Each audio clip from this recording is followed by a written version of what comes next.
Merci très chaleureusement Valérie Rabaud d'être avec nous ce soir pour ce temps d'échange avec les militants des dividendes autour du projet de loi de finances 2018, le contre-budget et un certain nombre de thèmes associés. Vous le savez, nous sommes pleinement depuis septembre dans la fédération, comme tous les camarades socialistes sur tous les territoires, en pleine refondation. Donc on échange beaucoup sur l'avenir, on bâtit l'avenir, et aussi il faut agir maintenant. Et agir maintenant, c'est aussi être dans le calendrier parlementaire. Donc moi je salue le travail du groupe Nouvelle Gauche qui par rapport aux mesures gouvernementales qui viennent au débat à l'Assemblée est très présent, très pugnace dans le débat et très proposant. Et il nous faut nous aussi, militants, être présents dans le débat politique parce qu'il ne s'agit pas simplement de se refonder mais aussi d'exister. Et nous avons des positions à faire valoir qui sont importantes. Et je crois qu'il ne faut pas attendre de notre cycle de refondation pour exprimer ce que nous sommes et ce que nous pensons. Il faut le faire maintenant. Parce que notre refondation, elle est indissociable de la façon dont nous nous opposons, notamment aux mesures les plus indélicates du gouvernement vis-à-vis des plus fragiles. Et on va y revenir dans la soirée. Nous aurons tout au long de l'année un certain nombre de rencontres qui vont émailler nos travaux. Donc là, j'ai demandé à Marcel, on avait échangé ensemble en marge d'un bureau fédéral, de solliciter,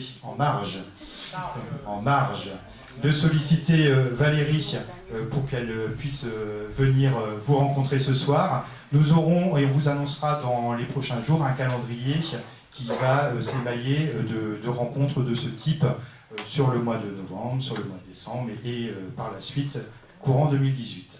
Je laisse Marcel dire un petit mot d'introduction et puis nous pourrons lancer nos débats. Uniquement pour présenter Valérie Rabaud. Valérie Rabaud est donc députée la première fois, en 2012, hein, c'est ça. Moi, la première fois que je la vois, c'est au ministère de la Culture. Elle erre dans un couloir à la recherche de quelqu'un. J'arrive. Qu'est-ce que tu fous là? Elle me dit, je suis députée. Ah, je dis, ah, bon, bah, d'accord, oui. On n'avait pas eu l'occasion, c'était au tout début de la mandature.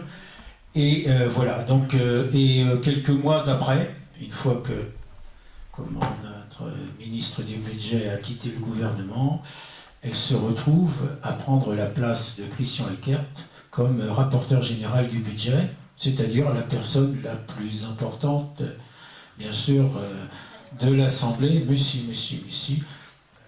Même le président de la République lui téléphonait de temps en temps, donc oui, pas souvent, pas assez souvent. Toujours est-il que c'est comme ça que j'ai rencontré Valérie Rabaud. Et puis nous avons, dans la fin de la mandature passée, nous avons, grâce à son appui, à la délicatesse de son appui, on a fait passer la taxe YouTube. Contre l'avis du gouvernement, contre l'avis de beaucoup de personnes, donc pour taxer YouTube, pour que YouTube finance la création en France. Et donc, devant à Valérie Rabaud. Je dis donc, vous voyez qu'elle s'intéresse aussi à la culture, ce qui est rare pour quelqu'un qui s'intéresse aux finances. Je lui laisse la parole. Bonsoir.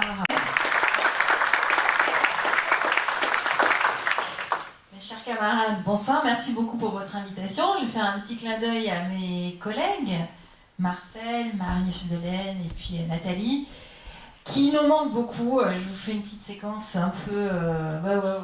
parce que ce sont des personnalités humaines très fortes et c'est pas forcément de manière polie, le type de profil que nous rencontrons dans le groupe majoritaire aujourd'hui, donc c'est un peu bizarre, voilà. Je n'en dirai pas plus, sauf si vous avez des questions après, mais donc je les regrette très amèrement, parce que voilà, c'était une équipe qui a fait des choses, certaines ont bien marché, d'autres ont moins bien fonctionné, en tout cas pas comme nous l'aurions souhaité, mais qui avait toujours eu à cœur de ne pas expliquer que le nouveau monde c'est génial parce que c'est le nouveau monde, sans savoir ce qu'il y a derrière, et sans se soucier véritablement des conséquences pour les vrais gens, les personnes, les citoyens, voilà. Donc ça c'est un peu, on est dans une configuration un peu particulière. Je remercie aussi l'ensemble, le permanent, mais il est parti où? Il est reparti. Il est en haut. Ah, il est en haut, voilà, pour votre accueil aujourd'hui. mon collègue fédéral. Pardon, voilà. Donc, quand Marcel m'a appelé, il m'a dit: est-ce que tu veux venir à Rennes pour parler du contre-budget? Alors je lui ai dit oui, forcément. Même si effectivement en ce moment on est dans la période du PLF, PLFSS, bon ce soir c'est la discussion générale donc on peut la sécher, mais évidemment demain il y a des points qu'on va tenter de faire voter, ce qui est un peu compliqué, même si on a eu on a fait quelques bons coups la semaine dernière pour pouvoir faire voter des petites dispositions. Alors je ne dis pas qu'on a remis en cause l'impôt de solidarité, la fin de l'impôt de solidarité sur la fortune, mais sur des petites choses, sur les zones de revitalisation rurale, sur le fait que pour les régions, alors c'est toujours des trucs un peu techniques, elles puissent bénéficier de la TVA sans qu'elle soit limitée dans l'évolution de la TVA. Donc tout ça, on a réussi à le faire voter en créant un peu une coalition avec d'autres. Ce sont toujours des coalitions un peu bizarroïdes, hein, parce que quand vous avez les républicains qui votent avec vous, forcément, bah oui, mais on a fait passer un amendement de Pupponi aussi sur le logement social. Ben là, pareil, voilà, si on n'avait pas récupéré les Républicains, Modem, etc., bon, il serait passé à la trappe. Donc voilà, quand Marcel m'a proposé de venir, ben, je lui ai tout de suite dit oui, parce que je crois effectivement qu'il faut que la parole socialiste, en tout cas pour l'ensemble des militants qui restent au Parti socialiste, ils sont une vraie force. Et moi, je suis convaincue qu'il y a un espace pour le Parti socialiste, mais qui ne doit pas être de dire je me positionne entre la France insoumise et Macron, qui doit être lui-même. Quand le Parti socialiste gagne, c'est qu'il est vraiment lui-même. Et ça ne veut pas dire qu'il faut qu'il reparte comme ce qu'on a fait avant, c'est avoir la capacité de véritablement imaginer l'avenir. Alors ce soir, on pourra discuter évidemment d'autres choses, mais l'idée c'est de vous présenter un peu le contre-budget que nous avons fait. Nous sommes les seuls à avoir fait un contre-budget. Les communistes en ont fait un hier, et la France insoumise nous a annoncé qu'elle en faisait un le 2 novembre, c'est-à-dire une fois qu'il est voté, parce qu'il a été voté tout à l'heure. Donc là, je n'ai pas pu m'empêcher de dire à Mélenchon, donc, dans votre contre-budget, vous partez de l'hypothèse de départ qui est de dire que l'ISF est supprimé. Alors ça ne lui a pas plu, forcément. Il a trouvé que je faisais du mauvais esprit. Mais n'empêche que, quand on est moteur, quand on est les premiers, et là on leur réserve encore quelques petites autres surprises, ça permet, je ne vais pas vous mentir, tous les journalistes parlent du contre-budget du PS, je ne suis pas certaine qu'ils sachent tout ce qu'il y a dedans. Mais ils ne peuvent pas dire le PS est mort, ils ne peuvent pas dire le PS n'existe plus, et ils ne peuvent pas dire le PS n'a pas de proposition. Parce que ça nous a permis de cranter un certain nombre d'étapes. Alors je dis bien qu'il s'agit d'un contre-budget. Parce que si on avait fait un budget, si on était parti d'une page blanche, évidemment on aurait construit autre chose. Mais là, c'est véritablement l'idée de dire que on peut, dans la configuration actuelle, faire autrement, autre chose que ce que le gouvernement a proposé. Si on était parti sur un budget, et Marcel a bien fait de le rappeler, je pense pour ma part que c'est un des écueils du parti, du fait qu'on n'ait pas assez travaillé au sein du Parti socialiste, c'est de dire aujourd'hui on vit dans une économie ouverte, on peut le regretter ou pas le regretter, mais enfin en tout cas c'est la situation telle qu'elle est, et on est confronté à des entités multinationales qui ont bien compris que comme les États ne s'entendaient pas tous entre eux, même s'ils sont au sein de l'Union européenne, ils pouvaient jouer sur les différences entre les uns et les autres, ça c'est le premier sujet. Et le deuxième sujet, c'est l'économie numérique. Et comme Marcel l'a rappelé tout à l'heure, on a mis un coin dans la porte avec cette taxe YouTube. Alors moi, je te remercie vraiment parce que ça me tenait à cœur depuis longtemps. Aujourd'hui, les grands géants de l'économie numérique n'ont aucun bénéfice, ne logent aucun bénéfice en France. Donc ils disent, si on n'a pas de bénéfice, si vous faites 33% fois 0, ça fait 0. Et donc ils nous disent, mais non, vous ne pouvez pas nous taxer parce que on affiche 0 de bénéfice en France. Or, sincèrement, quand vous voyez Google, quand vous voyez YouTube, pourquoi on a attaqué YouTube avec Marcel? C'est parce qu'à chaque fois que vous allez voir une vidéo sur YouTube, qu'est-ce que vous avez avant? De la pub. Donc ça veut dire que YouTube met en ligne des vidéos qu'il n'a pas produites, met en ligne des créations pour lesquelles il n'a pas déboursé 1 centime, Et parce qu'il les met en ligne, parce qu'il a le canal en quelque sorte, il peut proposer à des annonceurs publicitaires de s'inscrire. Et là, vous êtes obligé de vous taper allez, 30 secondes, 15 secondes, 60 secondes de publicité, donc vous êtes obligé de la regarder. Et eux, ils empochent l'argent de la pub. Et après, ils viennent vous expliquer qu'ils font 0 de bénéfice. Parce que c'est comme ça que ça se passe. Donc on leur a dit, mais puisque vous voulez jouer au con, pardonnez-moi l'expression, mais nous aussi on sait, on peut faire. Nous aussi. Voilà. Et donc on a joué au con, mais au con créatif. C'est-à-dire qu'on a dit, eh bien on va vous mettre une taxe sur la publicité que vous percevez. C'est effectivement économiquement pas ce qu'il y a de plus juste, parce qu'il vaut mieux taxer le bénéfice qu'aller taxer la pub qu'ils reçoivent. Mais puisqu'ils ne veulent pas afficher de bénéfices, ils vont les loger dans des pays où il n'y a quasiment pas d'impôt sur les sociétés, et bien on leur a mis une taxe sur la publicité. Alors ce que Marcel, donc ça c'était une proposition, c'était un amendement qui avait été porté par Marcel et puis soutenu, donc le jour où ça a été voté, c'était un vendredi matin, et donc cet amendement il est passé à 12 voix à 11. Je me souviens, hein, 12 voix à 11. C'était un peu chaud quand même. On avait déjà une alliance oui. contre nature. On avait déjà une alliance contre nature, c'est vrai. Donc, ça vous montre que ça ne tient pas à grand-chose, mais ça vous montre qu'on ne peut pas, nous, socialistes, laisser tout un monde se bâtir autour de nous. Alors, les multinationales, j'en parle pas, et ça, on a fait en 2012, hein, c'est toujours un peu technique, mais c'était dès 2012 pour éviter qu'elles jouent entre les différents pays. Et puis, il y a toute cette économie numérique, et je pense que le véritable challenge du Parti socialiste, c'est de réfléchir à cette économie qui ne veut être taxée nulle part, qui est partout, parce que vous ouvrez Google, Facebook, elle est partout, mais quand il s'agit de passer à la caisse parce qu'il y a de la création de valeur ici, elle est nulle part. Et c'est bien cette difficulté-là.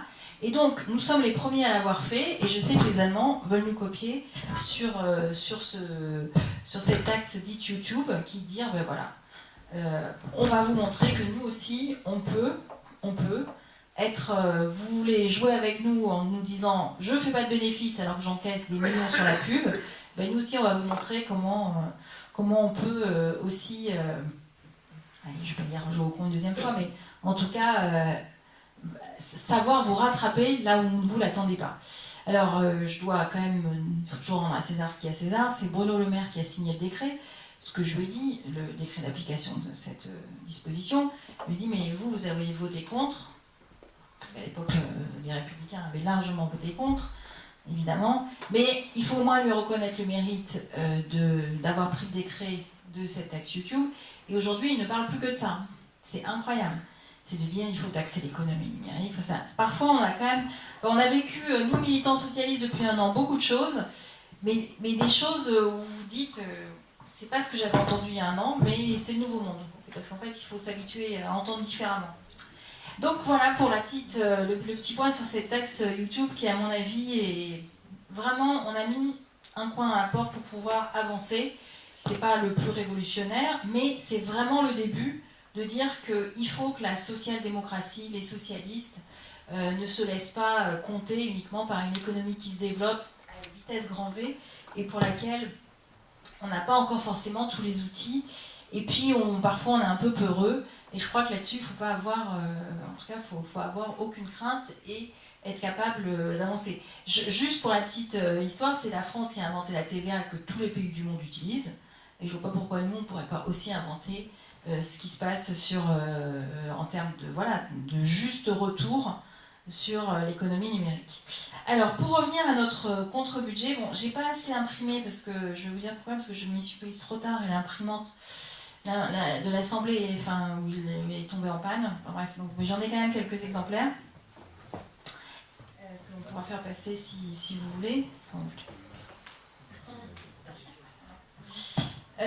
Donc sur ce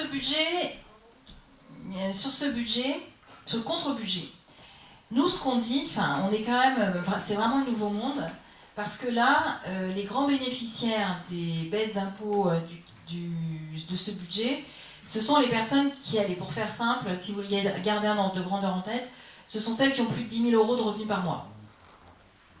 Elles vont bénéficier de la suppression de l'impôt de solidarité sur la fortune.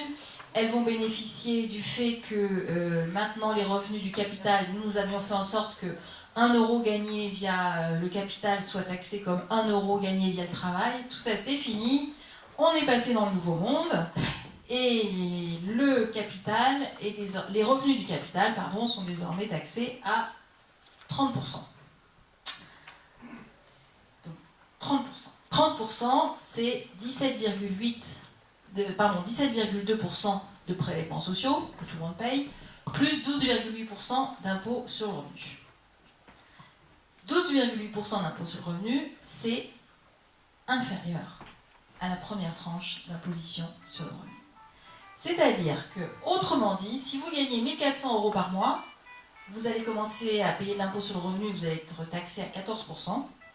Si vous avez 10 millions d'euros de revenus de vos actions par an, vous serez taxé à 12,8%. Même Sarkozy n'avait pas osé le faire.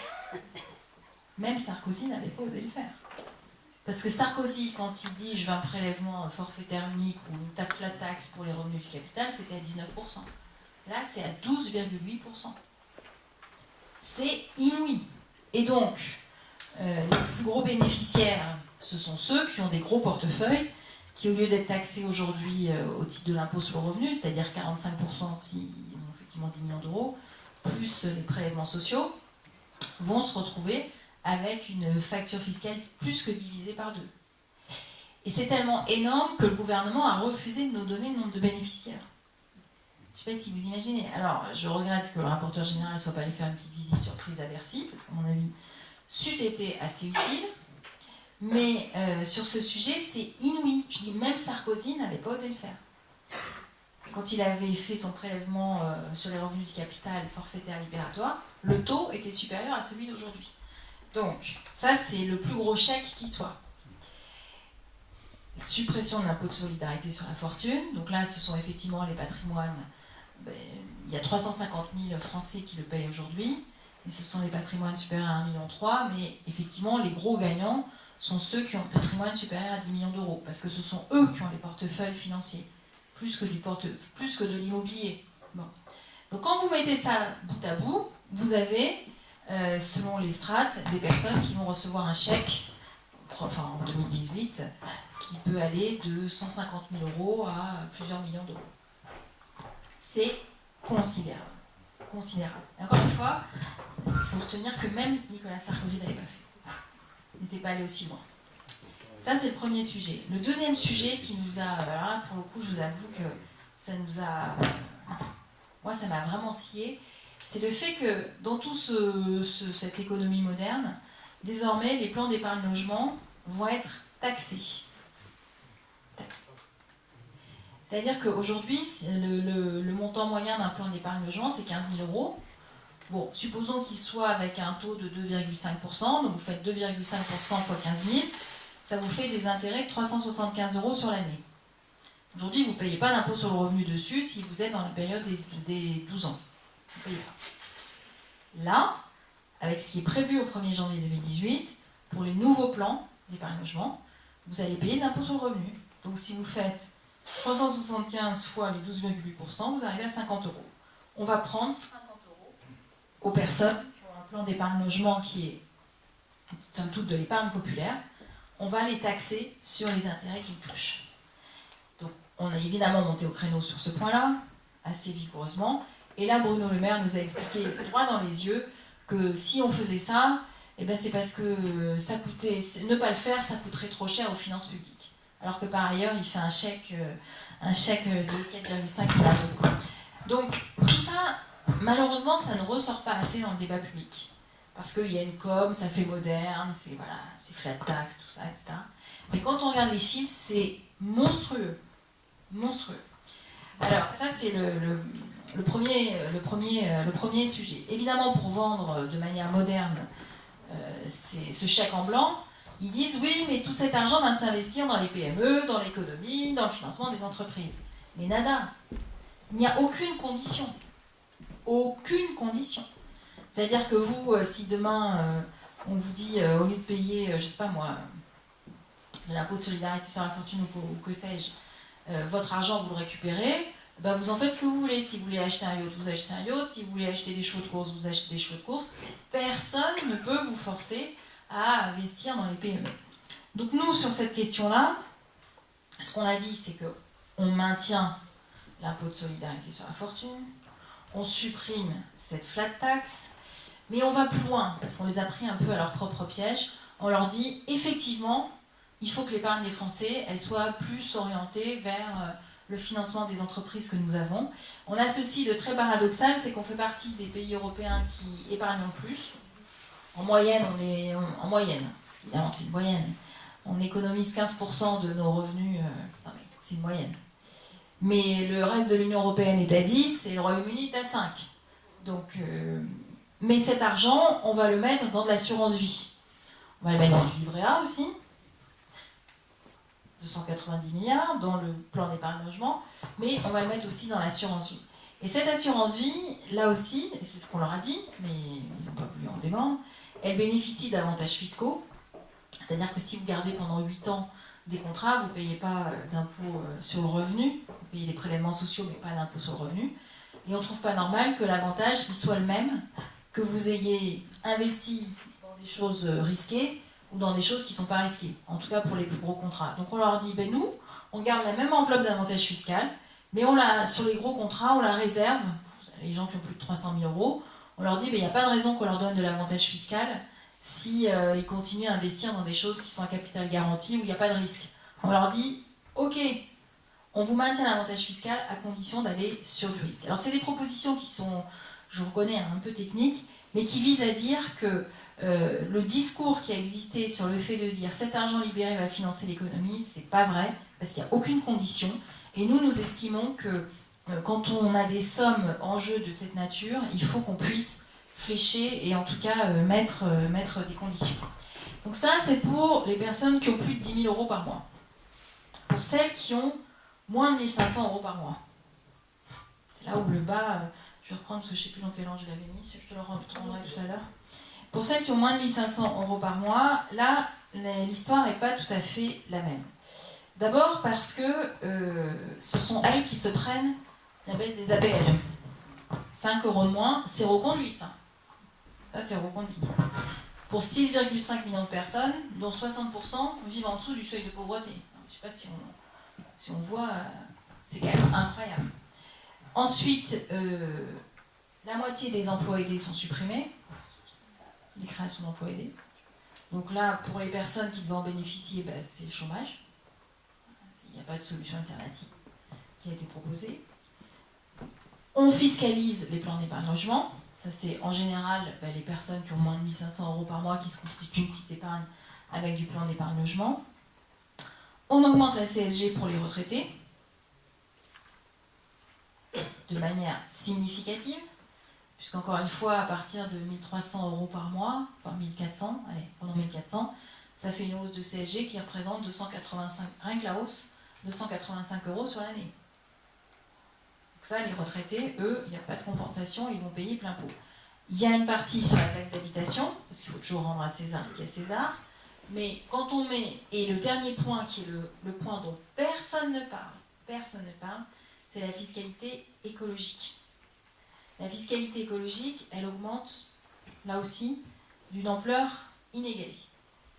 Donc on a fait un petit calcul, on a pris un ménage avec 2 parents et 2 enfants, on a supposé qu'ils se chauffent au fioul. Alors c'est pas le cas à Rennes, mais si vous allez à la campagne, personne n'a de gaz de ville, donc à la campagne, les gens ont une chaudière au fioul. C'est peut-être pas le plus écologique, mais c'est comme ça que ça marche. Donc on a supposé qu'ils avaient de l'électricité, qu'ils se chauffaient au fioul et qu'ils faisaient 20 pleins de 50 litres par an, ce qui n'est pas non plus le bout du monde, hein. 20 pleins de 50 litres par an.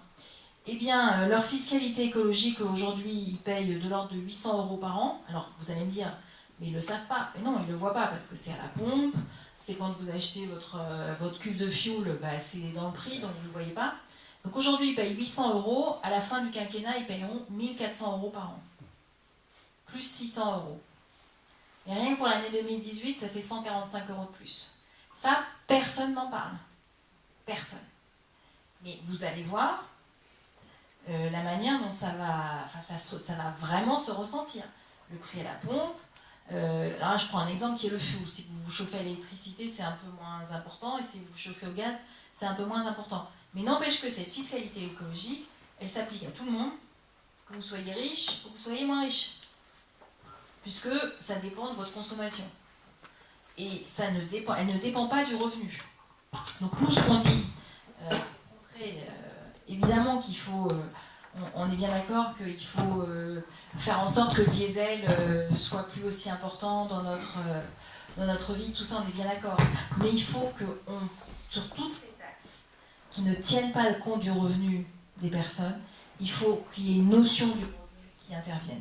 Et donc nous, ce qu'on a proposé, c'est de doubler le chèque énergie, notamment pour les personnes qui ont les revenus les moins élevés, pour qu'elles puissent absorber cette hausse de la fiscalité écologique qui, encore une fois, est extrêmement importante et que personne... les journalistes n'en parlent pas parce qu'on vous dit oui, c'est par hectolitre. Ah oui, mais il faut faire une règle de 3. Hein. Il faut retourner aux conversions entre les hectolitres divisé par 100. Donc là, tout le monde est paumé. Et du coup, c'est vrai que ça ressort assez peu. Donc ça, c'est ce que propose le gouvernement. Et nous, effectivement, nous disons que la fiscalité écologique doit tenir compte du revenu. On ne peut pas envisager des hausses qui sont nécessaires pour qu'on puisse avoir une convergence entre le diesel, l'essence et faire en sorte qu'on ait des consommations d'énergie plus propres, mais on ne peut pas le faire sans tenir compte du revenu des personnes. Ça, c'est, je pense, vraiment le raisonnement qui valait pour la taxe d'habitation, il doit valoir pour la fiscalité écologique, et en tout cas, nous, c'est ce que nous avons proposé. Alors maintenant, un petit point sur les entreprises. Là aussi, on retrouve notre point de départ. Les grandes entreprises, elles bénéficient de baisse d'impôts, suppression de la 4e tranche de la taxe sur les salaires. Donc cette taxe sur les salaires, elle concerne les salaires supérieurs à 150 000 € par an. Donc là, on supprime la taxe. Et ces salaires-là, ils sont essentiellement concentrés dans les grandes entreprises. On n'aurait pas beaucoup de TPE qui affichent des salaires à 150 000 € par an. Ça, c'est le point. Et puis, à contrario, pour les PME, nous avions fait voter, alors c'était un peu du même acabit que l'amendement YouTube, parce qu'il n'y avait pas beaucoup de monde à ce moment-là, mais on avait fait un petit coup de force, pour que les PME et les TPE puissent bénéficier, vous savez, elles ont, sur le premier argent gagné, elles payent un taux d'impôt sur les sociétés de 15%, au lieu des 33%. C'est-à-dire que vous êtes dans une entreprise, supposons que vous fassiez 50 000 € de profit, eh bien les 38 premiers 120 000 € sont taxés à 15%, et la différence entre les 50 000 et les 38 120 000 € est taxée au taux normal. Et donc nous avions fait voter l'an dernier que toutes les PME pouvaient en bénéficier. Et bien finalement, le gouvernement est revenu en arrière et a supprimé ce taux avantageux pour 20 000 PME. 20 000 PME vont se voir supprimer ce bénéfice d'un impôt réduit pour les PME. Donc là encore, on retrouve ce qu'on a un peu trouvé pour les ménages, c'est-à-dire des avantages pour les plus riches, et puis pour le reste des Français, c'est eux qui concentrent la plus grande partie des efforts. Pour les entreprises, c'est pareil. Les grandes entreprises bénéficient de la suppression d'une taxe sur les salaires, pour les salaires supérieurs à 150 000 €, et les PME, eh ben on leur supprime une partie, pas pour toutes, mais en tout cas pour 20 000 d'entre elles, le bénéfice de ce taux réduit sur les sociétés. Toujours sur les entreprises, le gros sujet, c'est le logement. Alors le logement, lui, il prend cher, mais méga cher. Il prend cher parce que déjà, sur les bailleurs sociaux, on leur ponctionne 1,4 milliard d'euros, ce qui est énorme. Ça fait 10%. Chaque année, les bailleurs sociaux font des travaux. Soit parce qu'ils construisent des nouveaux logements, soit parce qu'ils réhabilitent des logements existants, enfin qu'ils font des travaux d'entretien, ce qui est bien normal. Pour chaque année, ils passent pour 17 milliards d'euros de commandes aux entrepreneurs français. Là, le gouvernement dit « je vous fais une coupe de 10%. » Mais c'est énorme. C'est énorme. Et c'est là aussi du jamais vu. Et puis que vous soyez petit ou gros bailleur, que vous soyez un bailleur qui accueille beaucoup de personnes qui ont peu de revenus, c'est-à-dire qui sont les populations peut-être les plus précaires, tout le monde est logé à la même enseigne. tout le monde est logé à la même enseigne. Il n'y a pas de distinction. Il n'y a pas de distinction entre les bailleurs qui, effectivement, vont héberger des populations fragiles et ceux qui auront un taux de population fragile, on en parlait tout à l'heure avec Marcel, de inférieur à 30%. Donc ça représente une liquidation d'emplois qu'on peut chiffrer à 100 000 emplois. Parce qu'évidemment, ils passeront plus commande, donc les entreprises vont trinquer plein pot. Et ça a été vraiment... autant le reste, c'était annoncé, enfin, pas totalement annoncé, mais là, personne ne comprend. Personne ne comprend. Toujours sur le logement, le prêt à taux zéro qui permettait à des ménages, quand ils veulent acheter leur première résidence principale, de pouvoir bénéficier sur une partie de la somme et sous condition de ressources d'un prêt à taux zéro, c'est terminé pour les campagnes. C'est-à-dire que pour les villes, les grandes villes, le dispositif est maintenu. Pour les campagnes, c'est terminé. Voilà. De toute manière, là aussi, on oppose les villes aux campagnes. Donc là, on est face à une incompréhension totale. Ensuite, sur les collectivités locales, je vais quand même en dire un mot. Bon, elles sont évidemment... alors, faut pas s'y tromper. Hein. Elles sont très lourdement mises à contribution. Pour vous donner un ordre de grandeur, donc on leur a annoncé 13 milliards d'euros de moins. Donc déjà, c'était 10 pendant la campagne, c'est passé à 13. Nous, ce que nous avons fait, et ça a été douloureux, et vous le savez, nous, pendant le quinquennat, nous avons, voilà, pour en discuter de la manière de faire, baissé les dotations. Ça a conduit à une baisse des dépenses des collectivités locales de 9 milliards. Là, on parle de 13.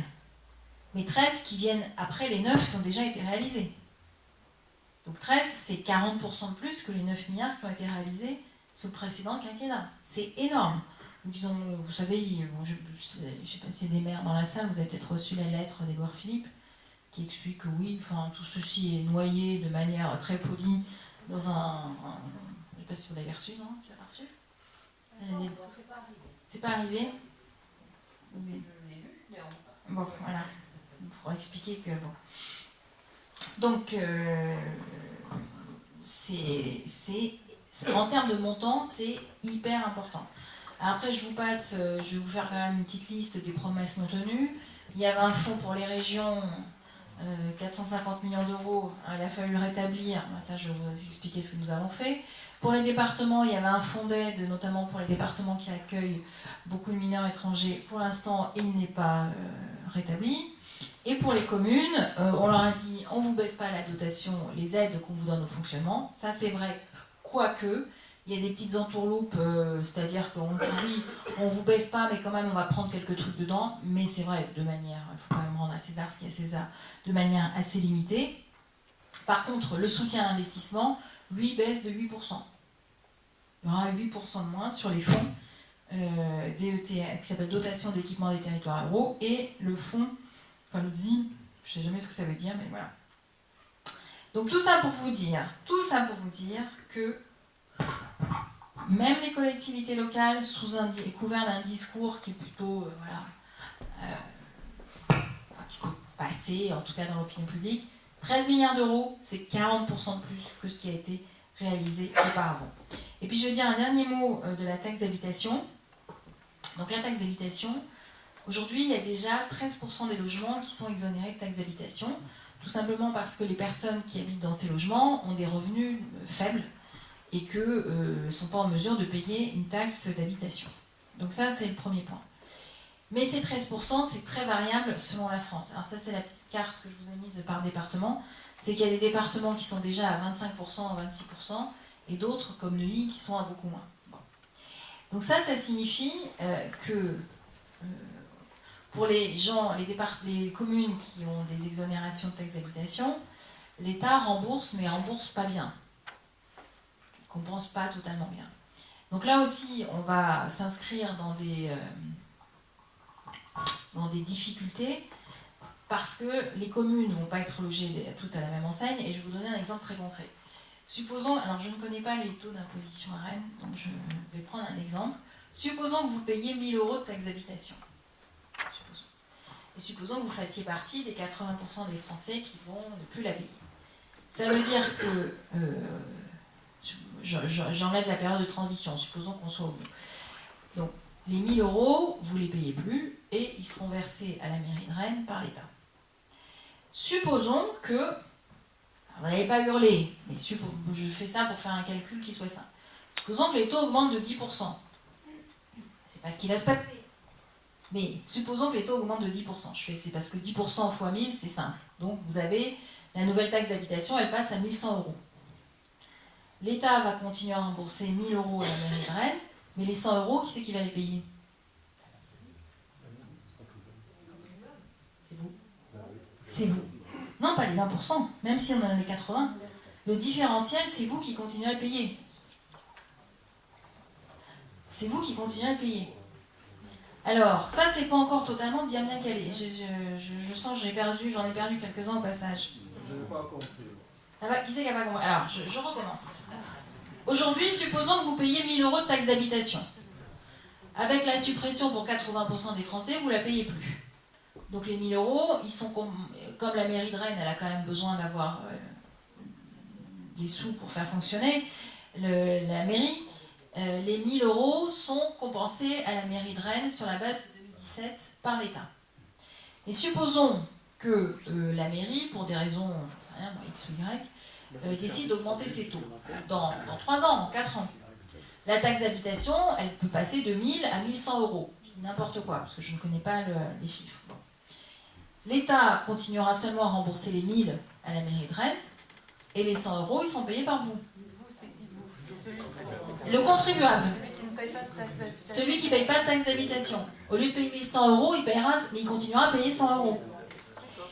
Et alors là, non mais c'est une usine à gaz, parce que donc l'inspection, la direction des finances publiques commence à se dire, mais il va falloir qu'on fasse 2 calculs. Ah non mais c'est... Donc, 2 fois plus de calculs avec 2 fois moins de personnes. Parce qu'on sait qu'ils ont des réductions.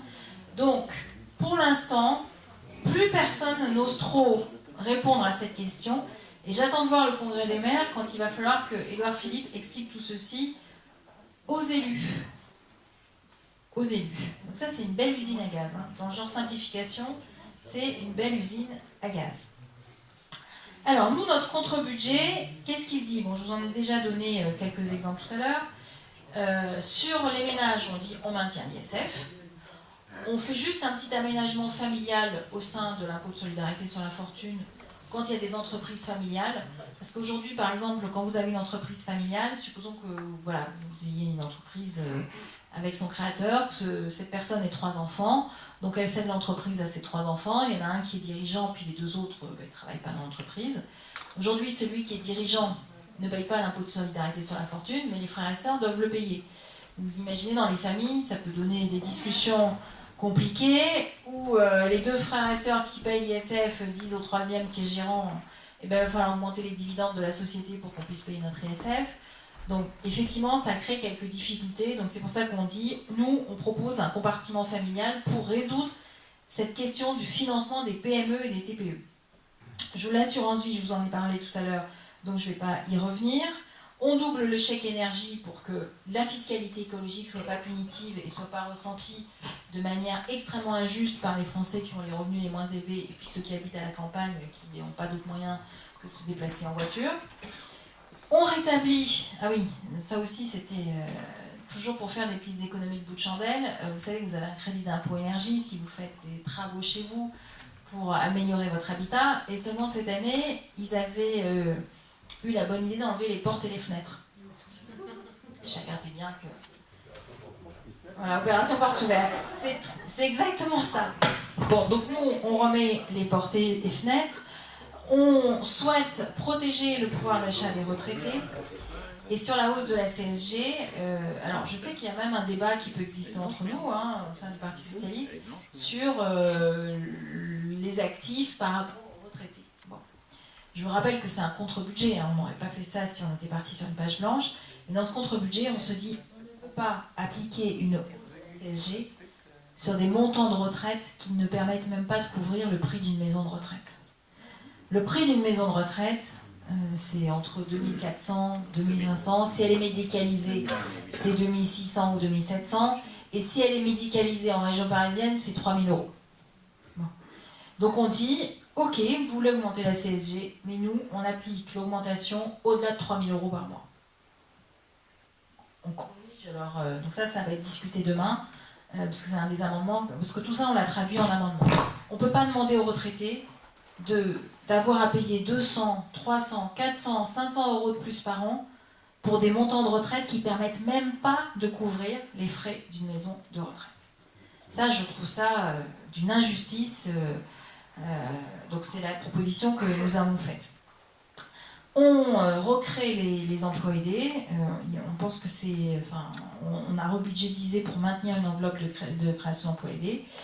Et sur les logements, on fait deux choses. On propose de... Alors, sur le logement, on dit, bon, on sait qu'il y a certains bailleurs, je vais peut-être me faire taper sur les doigts par Marcel, on sait qu'il y a certains bailleurs qui ont les moyens de faire quelques économies, en tout cas de participer à un plan d'économie. Donc là, on fait deux choses, on dit non, on ne va pas leur ponctionner 1,4 milliard, parce que ça, c'est pas tenable. On tue la construction si on procède ainsi. Donc on dit que on crée une sorte de malus pour les bailleurs les plus riches et qui ne font pas de travaux de rénovation.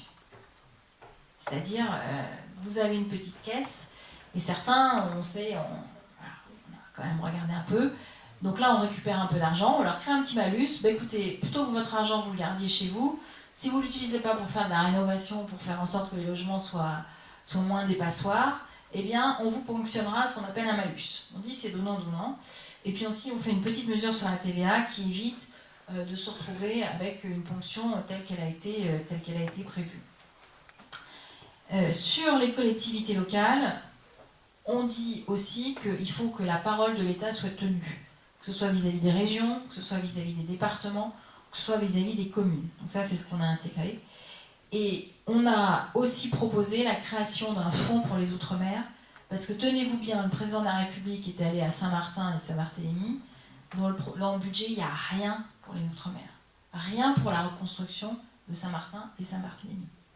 Donc nous mettons 500 millions d'euros, un fonds qui permette d'envisager la reconstruction aussi avec des normes qui tiennent un peu plus aux ouragans, parce que c'est sûr que vu les images qu'on a vues, là, il n'y a rien dans le projet du gouvernement là-dessus. Alors que quand on a vu les images d'une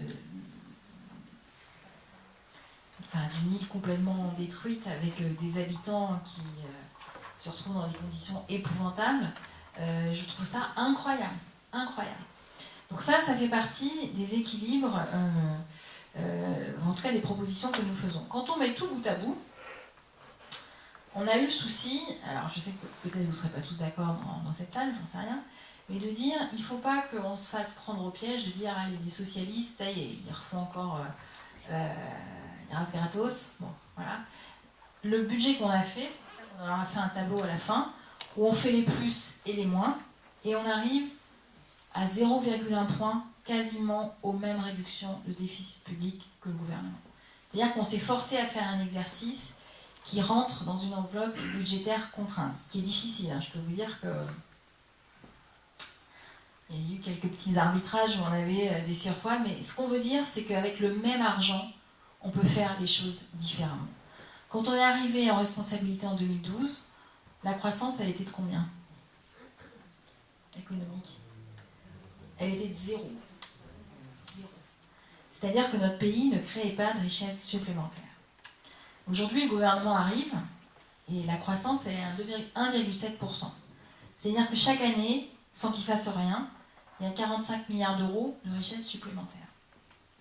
45 milliards d'euros de richesse supplémentaire, ça veut dire 22 milliards d'euros, soit à peu près moitié, qui rentrent dans les caisses de l'État, sans qu'il ne fasse rien. C'est pas tout à fait la même chose que 2012. C'est pas tout à fait la même chose. Et c'est pour ça que le contre-budget, nous, on a souhaité le faire avancer sur deux pieds, qui est de dire, on soutient la croissance, ce que eux ne font pas quand on voit les coupes sur le logement, c'est inouï, mais là, je trouve ça irresponsable.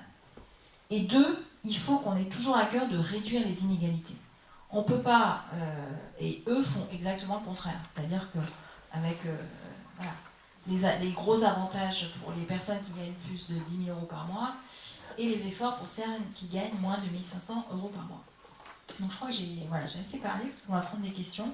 Mais c'est dans cet esprit-là qu'on a construit ce contre-budget en disant, voilà, on réagit aux propositions du gouvernement, on avance sur la fiscalité écologique, mais pas comme ils le font, on tient compte des revenus, et encore une fois, avec toujours un objectif, soutenir la reprise, parce que forcément quand on hérite de 1,7, c'est pas la même chose que quand on hérite de 0, et réduire les inégalités.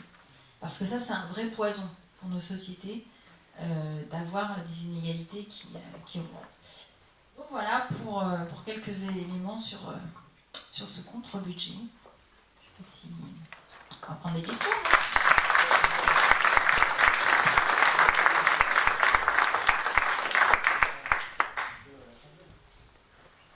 Marcel a une question pour savoir comment ça se passe à l'Assemblée. Non, mais quelle est l'ambiance un peu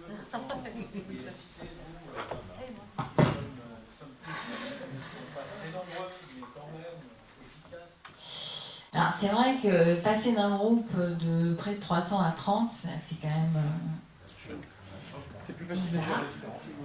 gérer. Ce qui fait que, déjà d'un point de vue très pratique, il faut que quand on veut faire entendre la parole des socialistes, il faut être plus mobilisé, hein, c'est sûr qu'on ne peut pas compter.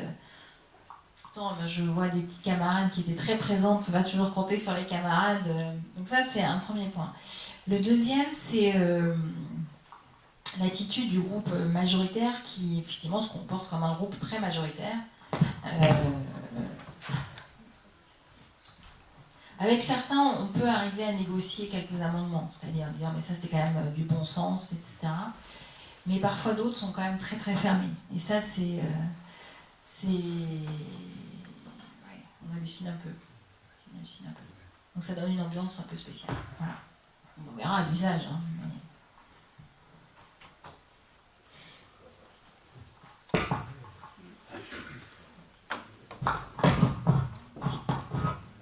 Des questions ?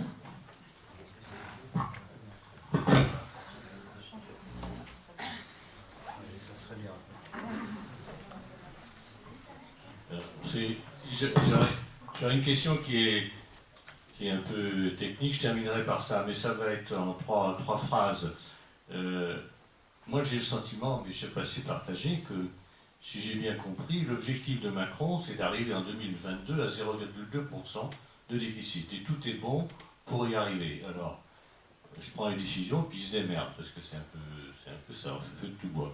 Alors, sur la taxe d'habitation, moi je trouve absolument extraordinaire la chose suivante, mais je ne l'ai pas trop entendu, pour ça que je le dis, c'est que même dans la logique de Macron, c'est totalement injuste. Alors, je ne comprends pas. C'est une taxe injuste, mais pour 20% qui vont la payer, elle reste toujours injuste.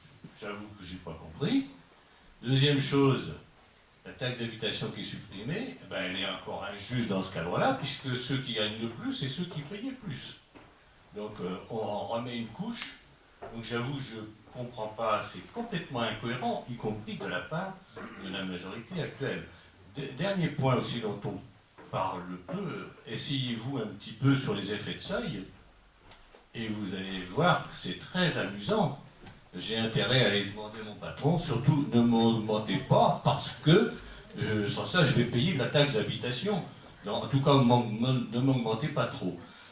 Alors, dernier point qui est technique, mais je ne sais pas, peut-être que j'ai tort, c'est que qu'est-ce que c'est qu'un foyer fiscal?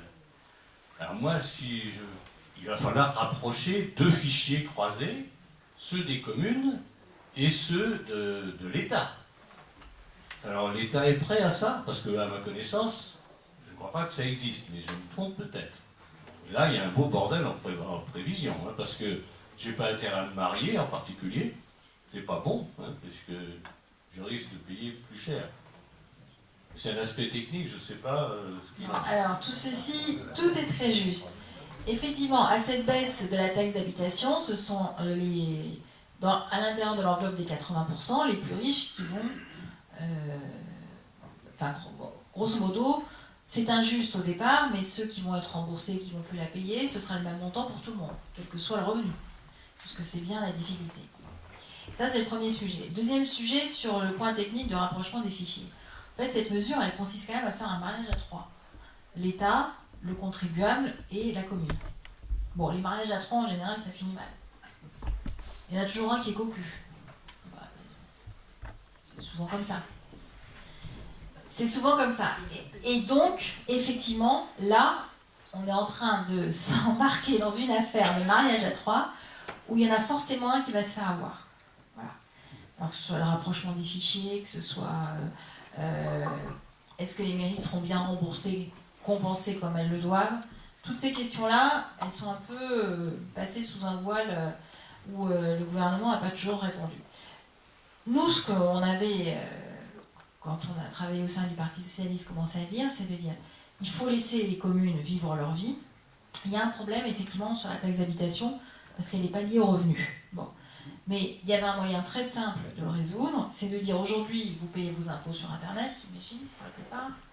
Donc, dans votre espace particulier qui existe, vous avez toute la liste des impôts que vous payez. Taxe d'habitation, taxe foncière si vous êtes propriétaire, impôt sur le revenu, enfin vous avez le détail. Donc nous, ce qu'on proposait, c'est de dire on somme tous les impôts payés, on divise par le revenu, et on voit le taux que ça représente à peu près. Et par tranche de revenus, on dit il ne faut pas que quelqu'un qui gagne 1 500 € par mois paye plus de X euros par mois d'impôts, tout compris. Et là, l'État pouvait faire un crédit d'impôt à cette personne, sans que ça mette au milieu de tout ça les mairies.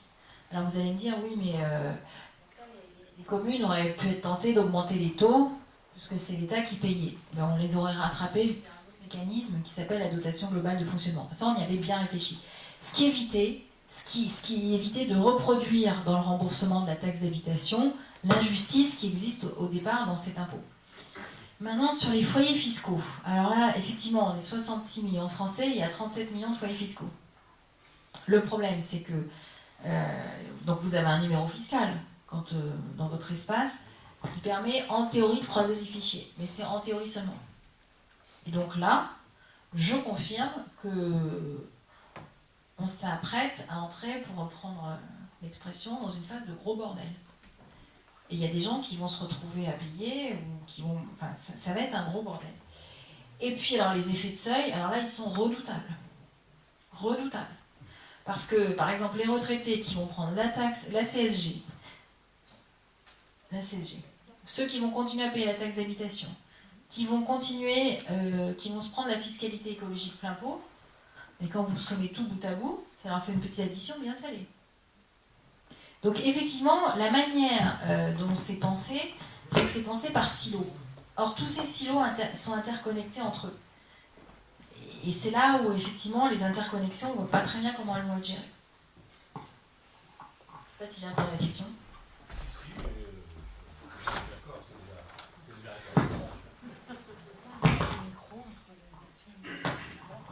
J'ai lu quelque part que le gouvernement envisageait d'interdire aux collectivités de fixer les taux de taxe d'habitation. Est-ce que c'est quelque chose qui est débattu? Quelle est l'actualité de ce projet? Alors ça, c'est une petite phrase qui apparaît dans un exposé des motifs de l'article sur la taxe d'habitation, où on dit, bon, il faudra quand même qu'on se mette d'accord avec les collectivités. Mais on n'en sait pas plus. Mais je pense que d'ici le congrès des maires, il ne se passera rien.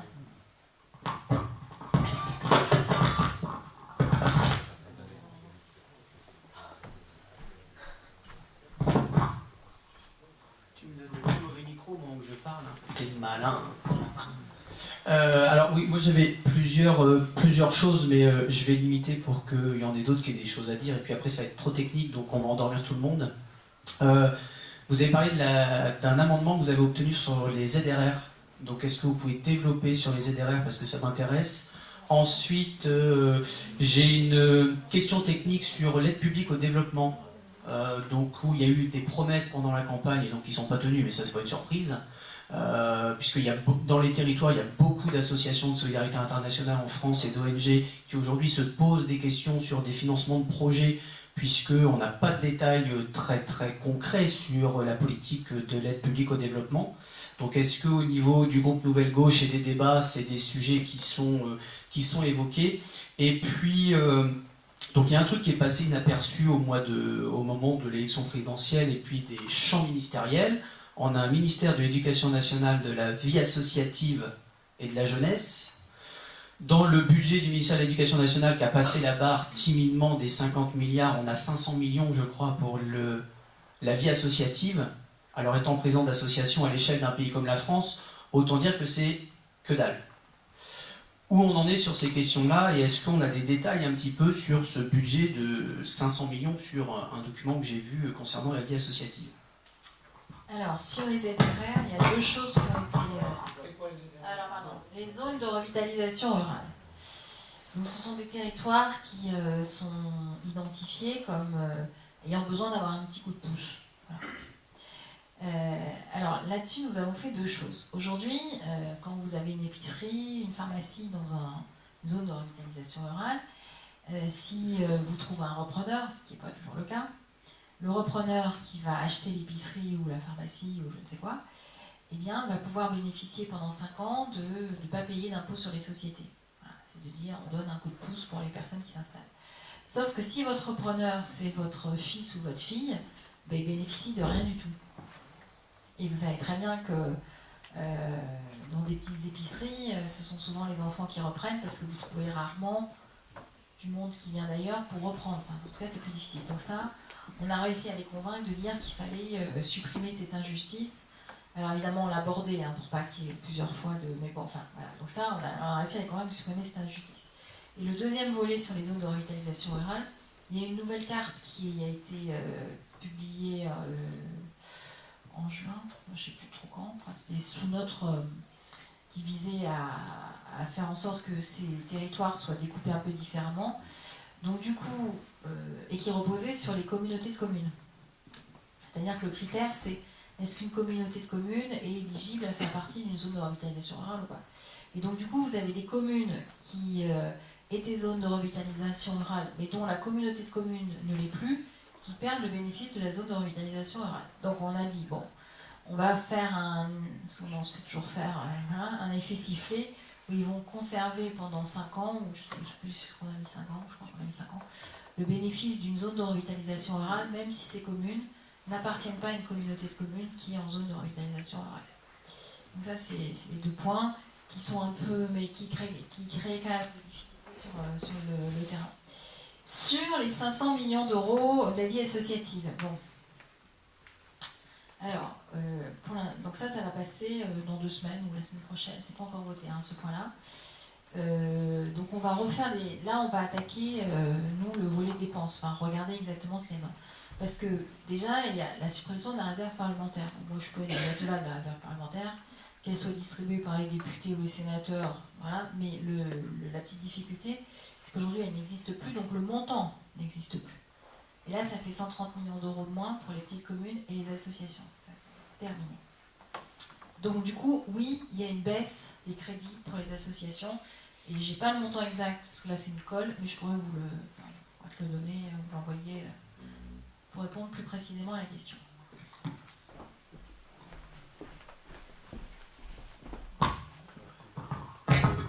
Moi j'ai une question par rapport à l'idéologie en fait du Parti Socialiste. C'est vrai que vous êtes 30 à l'Assemblée nationale et je voudrais savoir est-ce que vous attendez qu'on puisse clarifier notre ligne politique pour pouvoir bien vous opposer, ou est-ce que vous avez déjà défini l'idéologie de la trentaine de députés qui est à l'Assemblée, puis pour pouvoir vous opposer? C'est ma petite question.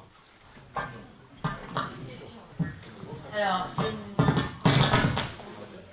je pense que dans le groupe, au début, il y a eu des petites hésitations, tout simplement parce que certains ont été élus alors qu'ils n'avaient pas de candidats En Marche face à eux, et que d'autres ont été élus avec des candidats En Marche face à eux. Et ça, du coup, ça a créé une petite difficulté, notamment pour ceux qui ont été élus sans candidat En Marche face à eux. C'est ce qui fait que sur la confiance, il y a eu des positions diverses. Là, je pense que le budget tel qu'il a été présenté, ça a remis tout le monde d'équerre. Parce que c'est quand même... c'est quand même pas du tout ce que nous avons toujours porté depuis toujours. Ça a remis tout le monde d'équerre. Donc tout le monde a voté contre le budget tout à l'heure, quand on l'a voté à 4 heures. Il n'y a même pas eu une demi-seconde d'hésitation. On pense que ce budget, ça a contribué à vraiment ressouder le groupe sur cette ligne-là. Maintenant, la question que, enfin moi je persiste à penser que si le Parti Socialiste veut exister, il faut qu'il existe sur une ligne, sur des positions, et que ça va être, c'est l'objet effectivement de la refondation. Moi je vois 3 questions qui nous divisent encore, ou qui peuvent nous diviser. Bon, il y a l'aspect économique. Est-ce qu'on peut avoir des engagements sans contrepartie ou des soutiens sans contrepartie? Donc ça c'est un des premiers sujets. L'Europe, parce que je pense qu'on n'est pas tous d'accord sur l'Europe. Et un sujet plus de société, qui est la mise en œuvre de la laïcité, comment on veut aller jusqu'au bout. Et là, je pense qu'on n'est pas tous d'accord. Je pense que si on clarifie ces 3 piliers-là, après le reste en découlera.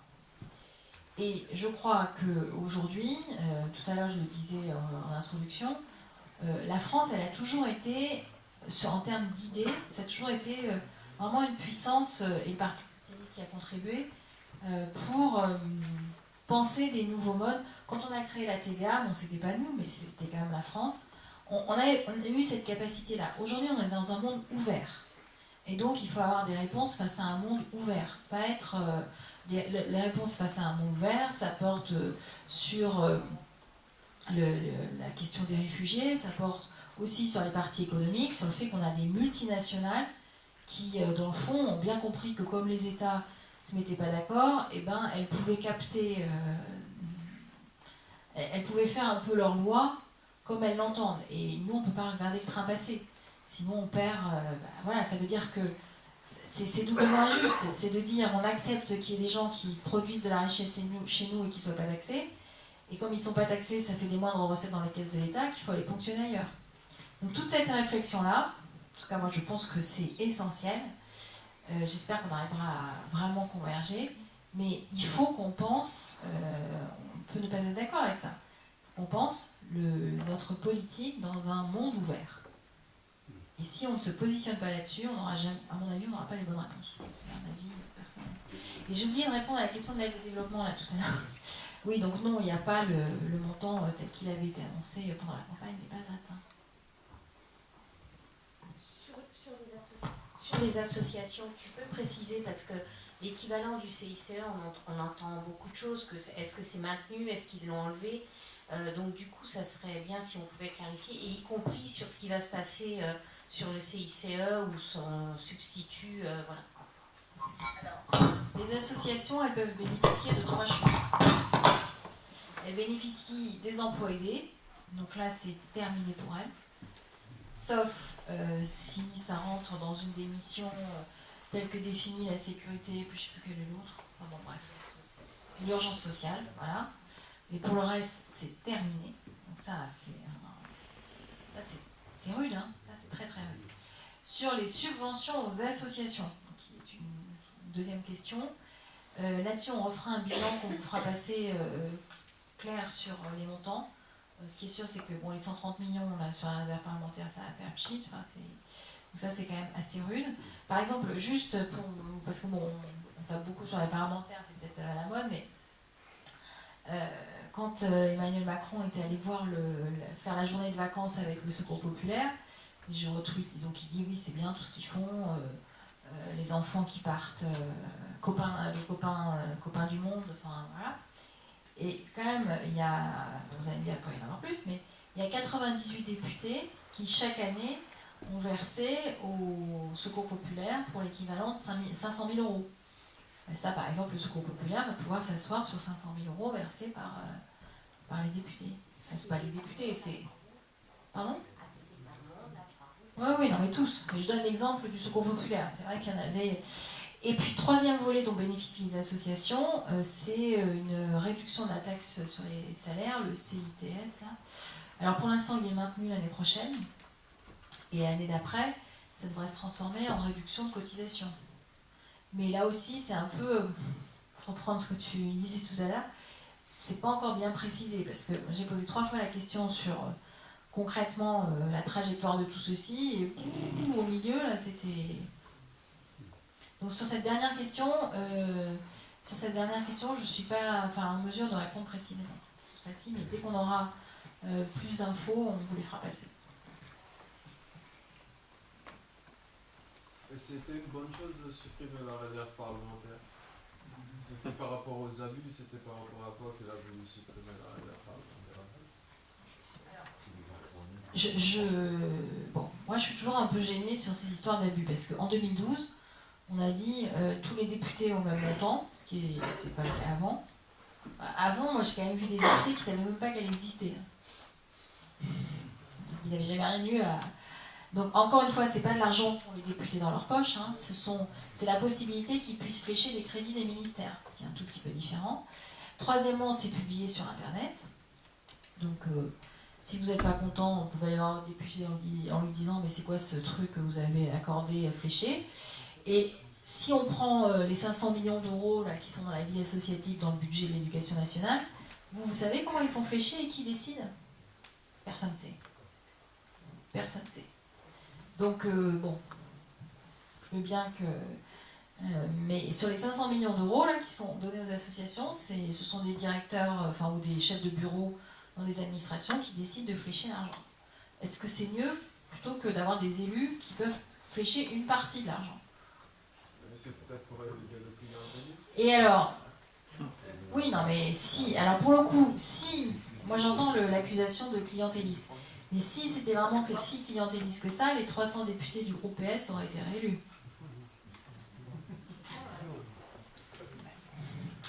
Donc bon, j'ai quelques doutes là-dessus. De manière plus vicieuse, je pense que il y a aussi une petite entreprise de dire il faut diminuer le rôle du Parlement. Et ça, je ne dis pas que la réserve parlementaire ça fait le rôle du Parlement, ne me faites pas dire ce que j'ai pas dit, mais bon, voilà. C'est dans un tout.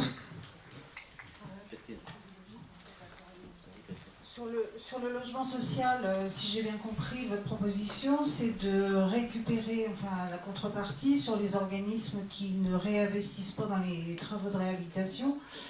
Est-ce que ça suffit à compenser ce qu'espère l'État actuellement? Et d'autre part, est-ce que vous envisagez de regarder les loyers appliqués, les niveaux de loyers appliqués par les différents organismes HLM? Marcel voudra répondre, mais non, dans le contre-budget, on assume de dire qu'on ne fait pas 1,4 milliard d'économies sur le logement. Ça, c'est sûr. On l'assume. Par contre, on dit qu'il faut aussi que le monde du logement social puisse se réformer. Donc, effectivement, on prend 300 millions d'euros, on fonctionne en disant on fait un malus pour ceux qui ont de la réserve et qui ne veulent pas faire de travaux, s'il y en a quelques-uns, pas tous, mais il y en a quelques-uns. C'est-à-dire qu'on regarde au cas par cas et on regarde aussi le taux de locataires qui sont les plus défavorisés. Parce que tous les bailleurs sociaux ne sont pas logés à la même enseigne. Et ça, c'est les deux jambes sur lesquelles on propose d'avancer. Et les loyers appliqués ne sont pas les mêmes? Alors, mais déjà, ils sont encadrés. Mais je vais peut-être laisser Marcel répondre. D'abord, il y a les 5 € qui ont été décidés à concurrence du 1er octobre de cette année. Mesure qui était transitoire et qui est reconduite ad vieternam désormais, donc 5 € pour tout le monde, que ce soit dans le privé ou que ce soit dans le public. Et dans le budget, il y a un dispositif de réduction des APL pour les ménages qui sont accueillis en HLM, pas dans le privé. Alors que le privé, les ménages qui touchent de l'APL dans le privé, c'est eux qui touchent le plus gros montant total d'APL. Ça fait à peu près 52-53% des APL versés le sont pour des ménages qui sont dans le privé et 47-48% dans le public.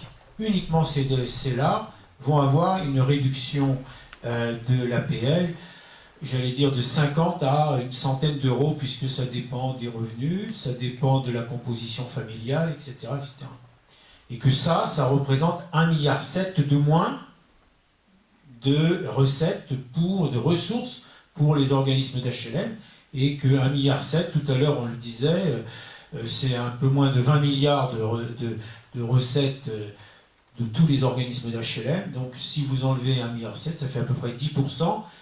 10% du fonctionnement de l'ensemble, ça veut dire que quand vous ne pouvez pas empêcher de payer les salaires, etc. etc. Donc les 10%, c'est uniquement l'argent qui va vers l'investissement. C'est pour ça que tout à l'heure, Valérie, à juste titre, disait si on met en place ce dispositif-là, il va y avoir une réduction forte de l'investissement public des HLM et que ça aura des conséquences pour un gouvernement qui appelle à faire un choc de l'offre. Hein, je souhaite que ça se développe et ce ne sera pas le cas. Donc ça, c'est le dispositif qui est présenté. Dans ce budget-là, il y a 2 propositions alternatives à cela. La première, c'est une mutation sur la TVA. La TVA qui est applicable au logement social, c'est une TVA à 5,5 et elle pourrait être à 10, c'est ce que j'ai compris. Donc ça représente autour de 400-500 millions d'euros qui seraient pris sur les organismes d'HLM. Tout en gardant d'ailleurs les mêmes loyers. Après, il y a des différences de loyers, oui. Les zones 1, 2 et 3. Hein, c'est-à-dire que quand vous êtes à Paris, les loyers sont plus élevés qu'à Rennes, par exemple. Et etc. Donc vous avez donc des différences de loyer qui existent, et puis vous avez localement des marges qui sont utilisées ou pas, et qui font que des loyers peuvent être différents au moment où vous les mettez sur le marché. D'accord ? Mais en règle générale, s'il y a, je pense par exemple en Bretagne, si vous avez des différences de loyer de plus de 10%, ça m'étonnerait. Enfin, il ne peut pas y avoir, c'est marginal les différences. Voilà.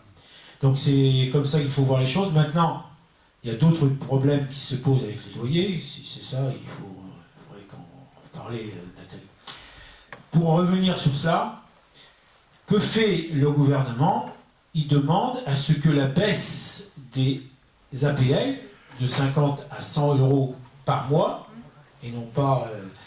eh bien, il demande à ce que les organismes d'HLM baissent les loyers de plus que la baisse des APL, de façon à ce que les locataires se disent ils en avaient sur le pied.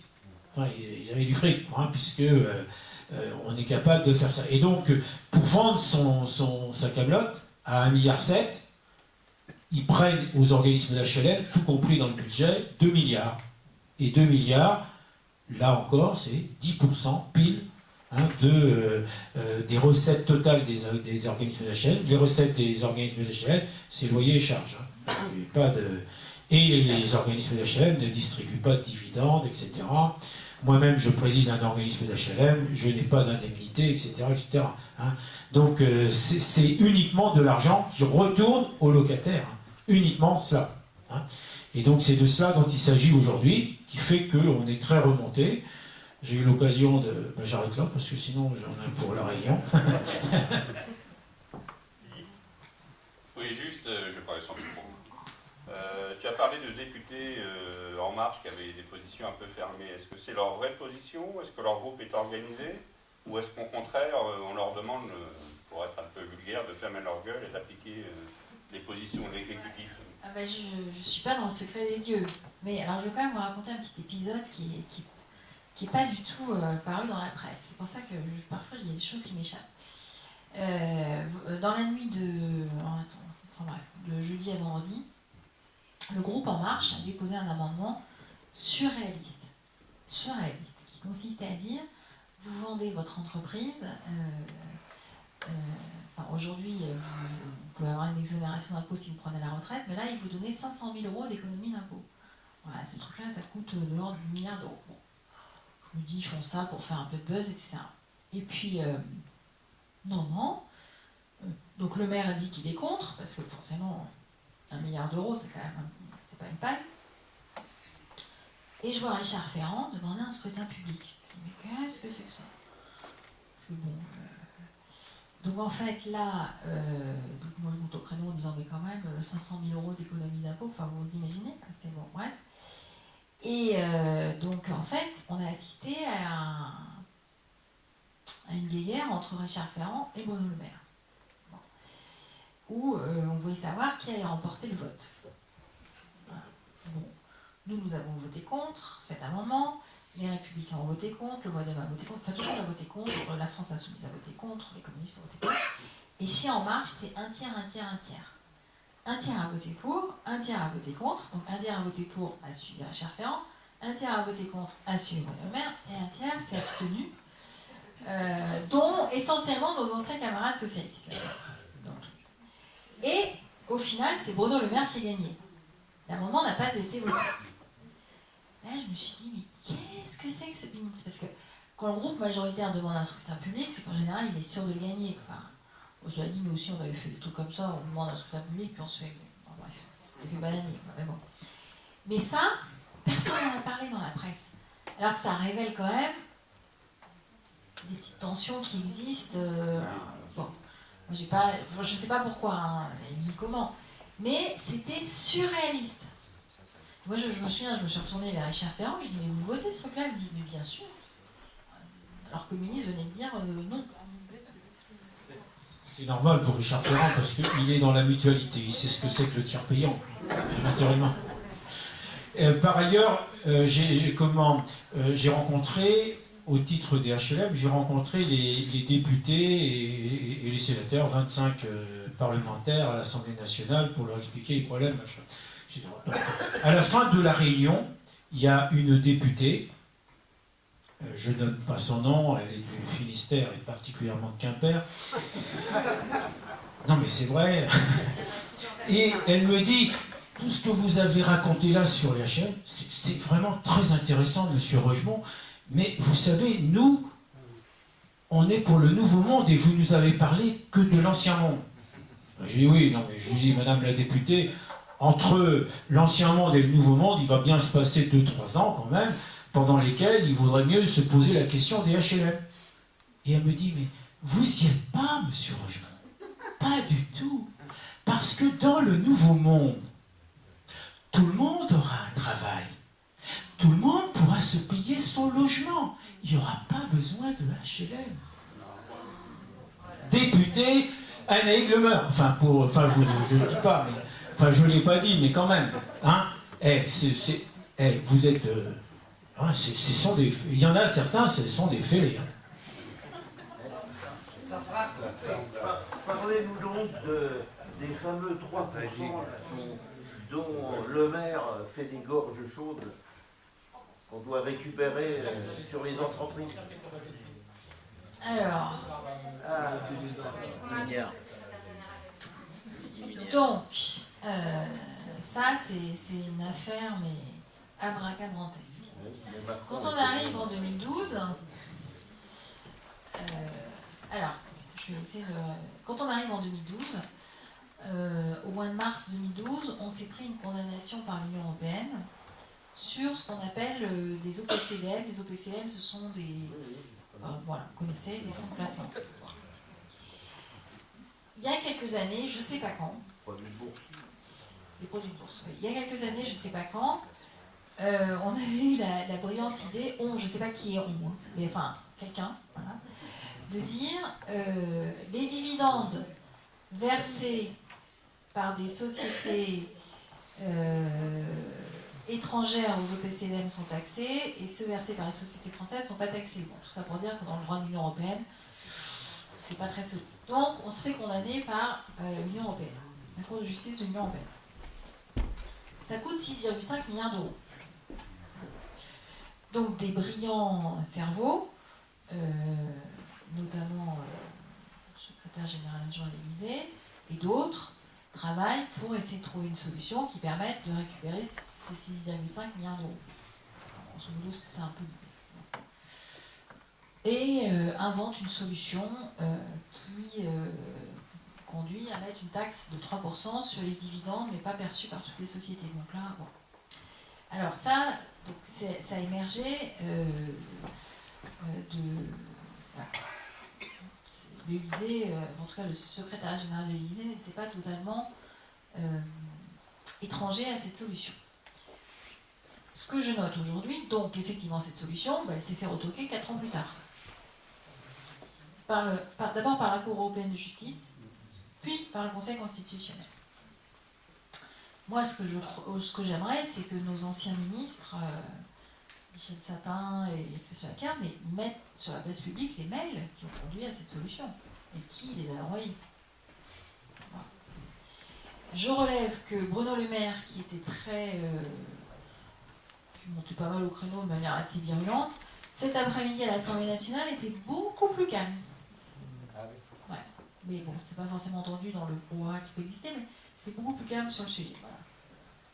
Donc, pour être totalement clair avec toi, cette affaire n'est pas glorieuse. Parce que même dans le processus parlementaire, c'est arrivé par un amendement. Les amendements du dernier moment. Alors ça, il faut toujours les refuser. Moi, je les ai toujours refusés, parce qu'on se dit qu'il doit y avoir des entourloupes dedans. Quand Bruno Le Maire est remonté au créneau la semaine dernière pendant le débat sur le budget, j'ai fait remarquer à nos petits camarades de En Marche qu'ils avaient déjà voté un amendement qui est arrivé au dernier moment de la part du gouvernement et que personne ne savait ce qu'il y a dedans. Alors, dit, je ne voudrais pas que ça vous pète à la figure dans 4 ans.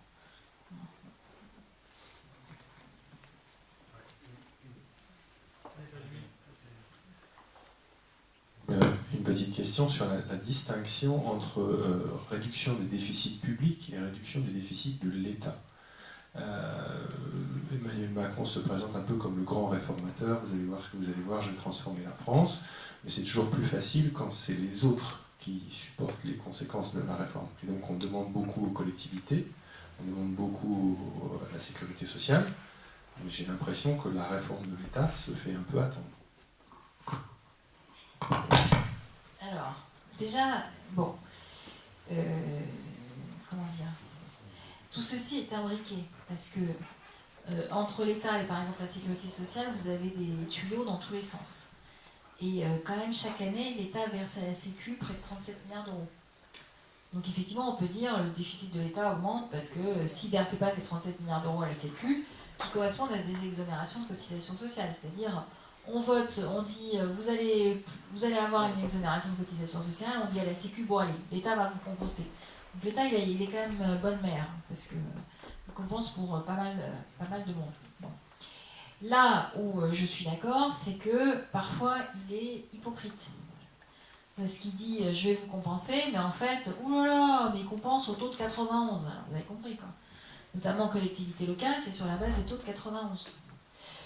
Donc, l'année dernière, moi, donc, quand j'avais été rapporteur du budget entre 2014 et 2017, pendant 3 ans, j'ai essayé de savoir quel était le montant que l'État devrait compenser aux collectivités locales, à comparer au montant que l'État compense réellement aux collectivités locales. Le montant que l'État compense réellement aux collectivités locales, on l'a dans tous les documents budgétaires, parce que l'État dit, regardez, je donne 2 milliards d'euros de compensation chaque année aux collectivités locales. Oui, d'accord, mais ce qui compte, c'est de savoir combien il devrait donner. Est-ce que ça correspond exactement au montant qu'il doit payer, ou est-ce que dans le fond, il fait ce qu'il veut? Et puis, à force d'aller faire des petites visites à Bercy, parce qu'ils n'aiment pas trop quand même, on a réussi à obtenir le montant. Et là, c'est monstrueux.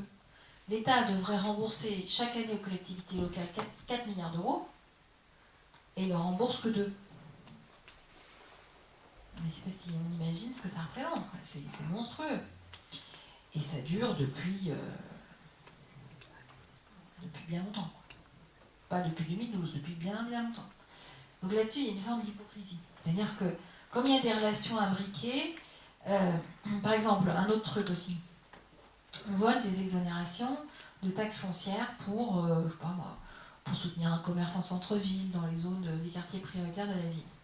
Donc on dit aux collectivités locales, pas de problème, on le vote, mais vous serez compensés. Alors là, quand ça commence comme ça, il faut partir en courant en se disant qu'on se fait avoir. Et en fait, c'est encore plus sioux que ça, c'est-à-dire qu'une partie de cette exonération que l'État devrait rembourser aux collectivités est mise dans le pot commun de la dotation globale de fonctionnement que l'État verse. Et comme ça, on diminue un peu la dotation globale de fonctionnement en mettant ces exonérations là-dedans. C'est un truc de fou, ce machin.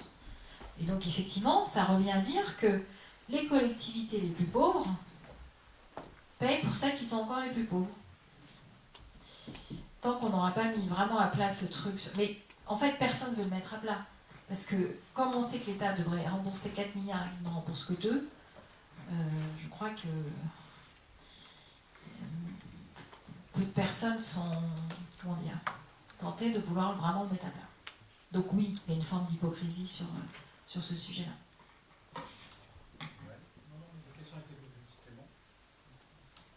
Moi j'ai une dernière question, c'est vu que vous étiez rapporteuse au budget, c'est ça? Ouais. Moi, je voudrais poser une question. Je voudrais savoir, est-ce que la France est condamnée à avoir des déficits en permanence? Est-ce qu'un jour, on pourra revenir, ne serait-ce qu'une partie, une grande partie d'un déficit budgétaire? Est-ce que c'est possible? Alors, le déficit de la France, c'est autour de 70 milliards d'euros. Enfin, tout compris, hein. Quand je dis la France, c'est donc la Sécu, plus les collectivités locales, plus l'État. Et quand on regarde dans le budget de l'État, ce qu'on appelle les niches fiscales, c'est-à-dire qu'on vote des impôts, puis après on crée des exceptions. Voilà. Les niches fiscales, c'est 100 milliards d'euros. Donc si vous n'aviez pas de niche fiscale, vous n'auriez pas de déficit. Je ne dis pas qu'il faut supprimer toutes les niches fiscales, ne me faites pas dire ce que j'ai pas dit. C'est juste pour donner un ordre de grandeur. C'est juste pour donner un ordre de grandeur. Je parle des 2 000 milliards en fait. Des déficits anciens. Ah non, ça c'est la dette. La dette. La Oui, mais le déficit, c'est de dire que chaque année on dépense plus que ce qu'on a comme recette. Et on dépense plus de 70 milliards d'euros que ce qu'on a comme recette. Je parlais de la dette. Sur la dette. Est-ce qu'un jour. Non, mais on n'arrive pas à zéro. D'abord, ce serait intelligent d'arriver à zéro dette. Ah non, non, non, non, non. Économiquement, faut peut-être expliquer que la dette, ça peut être utile. Parce qu'on explique que c'est pas utile la dette. Mais il faudrait expliquer, par exemple, dans un investissement public, en quoi ça peut être utile. Jusqu'à un moment où on paye beaucoup trop d'intérêt, où ça devient. Mais je pense qu'il y a des propriétaires, ici, moi personnellement, je suis endetté, hein, c'est normal. Oui, c'est bien. Par exemple, c'est aussi une capacité de... Il faudrait que la dette finance l'investissement, on est d'accord. Bon. Là, elle finance plus le fonctionnement. C'est ça le sujet. Donc, sur l'investissement, voilà, quand le métro de Paris a été construit dans les années 1900, c'était un emprunt sur 70 ans. Donc, c'est quand même... C'est aussi la capacité à se projeter dans le futur, d'avoir des projets. Mais effectivement, si la dette, elle sert à payer du fonctionnement qu'on n'arrive pas à boucler, c'est une autre question. On va prendre 2 questions encore, Jean-Luc. À l'avant-dernière question. Oui, bonsoir à tous. Il y a une mécanique que finalement je n'ai pas encore bien compris. Moi, c'est la mécanique des 13 milliards d'économies que l'on va demander aux collectivités. On nous explique que contrairement à la période passée, ce ne sont pas des baisses de dotation, mais en gros des moindres dépenses. Alors déjà, pour calculer une moindre dépense, comment on fait par rapport à la détermination de ce que serait la dépense normale? Second point, une moindre dépense, ce n'est pas une économie. Donc comment est-ce qu'on arrive à dégager 13 milliards? Alors on pourrait nous dire que ça va réduire l'endettement. Mais sauf que les taux, alors déjà le principe d'un taux unique me semble très contestable sur le plan constitutionnel, par catégorie, sans vous regarder département, région, sans regarder à l'intérieur d'une catégorie les situations, croissance, pas croissance, mais en toute hypothèse, ces taux ne sont appliqués qu'aux dépenses de fonctionnement. Or, précisément, ces dépenses ne peuvent pas être financées par emprunt. Donc il n'y aura aucun effet sur le niveau d'endettement des collectivités, car c'est uniquement la section de fonctionnement qui va être encadrée. Donc je ne sais toujours pas, à quelques mois normalement des contractualisations qu'on devrait nous demander, comment pratiquement ça peut s'envisager. Bien, moi non plus. C'est pas rassurant. Donc oui, effectivement, pour faire les 13 milliards d'économies, on ne sait pas trop si elles sont pas... Je ne vais pas rentrer dans le débat de la tendance, pas de la tendance, mais enfin bon, voilà. Le gouvernement a dit je vais contractualiser avec 319 collectivités. Les régions, les départements donc, et les communes de plus de 50 000 habitants et les communautés de communes de plus de 150 000 habitants. Moi, à chaque fois que je rencontre l'un ou l'autre des 319 collectivités concernées, je leur demande s'ils ont eu un appel du gouvernement. Et personne, tout le monde me dit non. Non, ouais. Donc là-dessus, on a posé la question à Gérald Darmanin, qui ne nous a pas répondu. Donc je ne sais pas. Je ne sais pas. Ben, Tourcoing, ils ont combien d'habitants?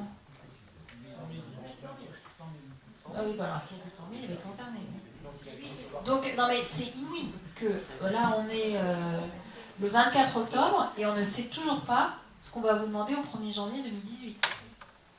Donc on va refaire, la mission pour les collectivités territoriales va arriver dans 2 semaines. On va évidemment reposer la question, mais tous ceux ou toutes celles qui sont exécutifs des 319 collectivités concernées, personne n'a reçu un appel. En tout cas à gauche. Là, je suis désolée, je ne sais pas répondre. Une dernière question. Béatrice. Alors, une question et puis une remarque. Alors, je commence par la remarque. Votre groupe s'appelle maintenant Nouvelle Gauche. Et il est vrai que malheureusement, dans la presse, quand on lit les débats qui sont importants, notamment sur ce projet de loi de finances, eh bien, on parle des interventions, des propositions, des contre-propositions de la Nouvelle Gauche. Et malheureusement, je crois que pour beaucoup de lecteurs de la presse et pour le grand public, Nouvelle Gauche, ça ne fait pas référence au Parti Socialiste et aux socialistes. Et voilà, moi, quand je lis les débats dans la presse, je me dis, il y a un acteur qui manque, c'est le Parti Socialiste, ce sont les socialistes. Et même si je sais que Nouvelle Gauche, c'est évidemment les socialistes et que vous êtes tous des députés socialistes dans ce groupe, malheureusement, le terme masque justement vos propositions, masque tout le travail que vous faites. Et je tenais à le souligner, vous êtes 30, vous étiez 300, vous êtes 30, mais vous faites un travail qui est vraiment de grande qualité, qui est excellent. Et puis, on a besoin de vous pour la suite. On a besoin de vous aujourd'hui, on a besoin de vous pour demain. Donc voilà, une remarque. Après, vous en ferez ce que vous voulez, mais ça me semble important de le dire. Et une question, c'est autour de ce budget, ce projet de loi de finances qui nous est proposé, et dont tous les jours, on apprend, je dirais, une nouvelle régression. Ce budget, c'est une régression sans précédent. C'est une régression sans précédent, et c'est une régression qui est approuvée dès demain par les députés de La République En Marche et le groupe majoritaire, sans même, je pense, qu'ils comprennent véritablement ce qu'ils votent. Voilà, et je dirais que c'est dramatique, cette régression, parce que hier, tu le disais, on avait la droite, mais la droite savait ce qu'elle votait. Et c'est pour ça qu'il y avait des transgressions, finalement, qui n'avaient pas lieu. Aujourd'hui, on a face à nous des députés qui ne connaissent rien des territoires, qui ne connaissent rien aux collectivités, qui découvrent les problématiques de leurs concitoyens, ou voire même qui les découvrent ou pas, parce que dans ce que nous a raconté Marcel tout à l'heure sur Anaïk Lemeur, je dirais que c'est même tragique de méconnaissance. Voilà, donc on a ces députés-là, et qui pourtant font la loi, et qui pourtant approuvent dès demain. Donc moi, on voit bien vos débats, les sujets sur lesquels vous travaillez, la loi et l'actualité parlementaire, c'est une course sans fin. Et là, c'est une course qui va très vite. Et vous avez proposé ce contre-budget. Je crois qu'il sera important aussi de montrer, et que la gauche montre aux concitoyens, aux concitoyennes, en quoi ce budget est un budget de régression sans précédent. Et il va falloir prendre le temps de le montrer, il va falloir prendre le temps de le démontrer, de faire comprendre aussi quelles sont les conséquences des décisions qui sont prises et qui sont applaudies dès demain, malheureusement, par les députés du groupe majoritaire. Donc, voilà, 2 remarques finalement. Oui, bravo,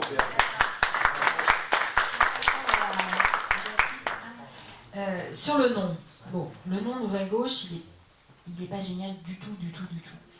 Il a été trouvé, mais ça répond à la question de tout à l'heure, quand on s'est réunis pour la première fois, où, encore une fois dans le groupe, bon, il y en avait qui étaient élus face à des candidats En Marche, d'autres qui n'avaient pas de candidats En Marche. Du coup, il y avait une petite hésitation, et pour récupérer 2 ou 3 députés qui hésitants, voilà, ils ne voulaient pas s'appeler socialistes. Donc, cette formule qui a été trouvée. Moi, je la trouve moche. Et puis, on ne sait pas qui parle quand on dit Nouvelle Gauche. Moi, je dis toujours député PS, et puis après, ils mettent ce qu'ils veulent, mais bon. Dans le cadre du congrès, je ne sais pas ce qu'il arrivera du nom du PS, mais je pense qu'il va falloir, voilà, bon, là, on ne va pas le rechanger maintenant, mais il faudra le changer pour que ce soit harmonisé. Voilà, qu'il n'y ait pas de différence entre le nom du PS et le nom du groupe à l'Assemblée nationale. Moi, ça me paraît indispensable. Ça, c'est la première. Le deuxième volet, donc on va proposer au PS de faire un petit volet pouvoir d'achat qui pourra être envoyé dans les fédés Et après, vous en faites ce que vous voulez, si vous voulez le tracter, parce que plutôt que de faire des tracts où parfois on ne comprend pas toujours. Ouais, voilà. On va essayer de faire ça. Voilà. Répondre aux deux remarques.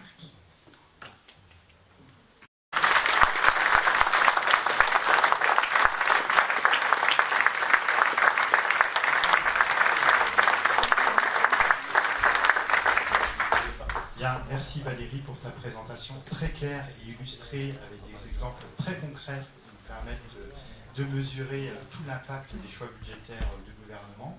Je crois qu'on repart de cette soirée avec une vision très précise des grands principes, des grandes masses, mais aussi des effets concrets sur les Français.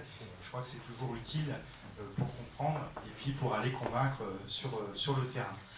Je te remercie très sincèrement de ta venue ce soir. Je pense que le débat a été riche. Je vous remercie les militants de votre présence et des questions qui ont été posées parce qu'elles ont permis d'alimenter le débat de manière tout à fait intéressante.